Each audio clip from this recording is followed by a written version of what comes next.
Hey guys, so in our first video lesson in toxicology, let's start with some important terms and concepts. So first off, let's figure out the difference between a poison and a drug. A poison is something that will cause harm or is toxic no matter what the dose is. So there's absolutely no benefit to having this in our body, no matter the dose. A drug, however, can be toxic at certain doses, but also has a dose and situation where it can be beneficial. So there's two important points here. The dose has to be correct, but also the situation. Metoprolol is a great drug for people who have hypertension, but give it to someone who doesn't, and it can cause them to go into cardiogenic shock. So the dose is important, but also the situation. A few more terms we need to know. Bioavailability refers to how much of the drug is available to produce the desired effect. Say we hurt our back lifting a patient, so we decide to take some PO ibuprofen. The pill will be swallowed, digested, absorbed, metabolized, then it'll make its way to the receptor sites to do its work and make us feel better. At the same time, the body's going to try and excrete it, usually through our kidneys, and try and get that drug out of our system, which will reduce the bioavailability.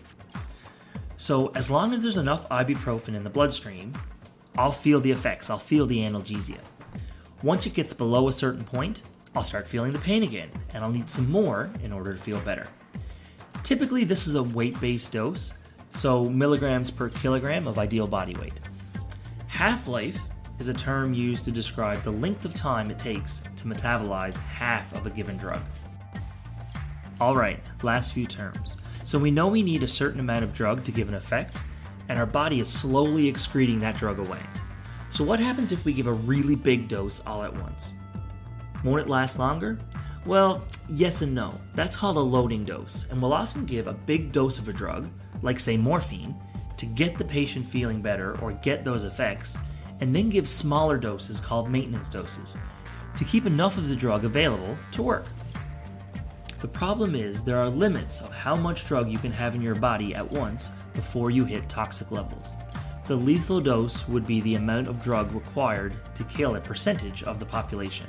So the lethal dose 50, or LD50, is the amount of drug that would kill 50% of the population.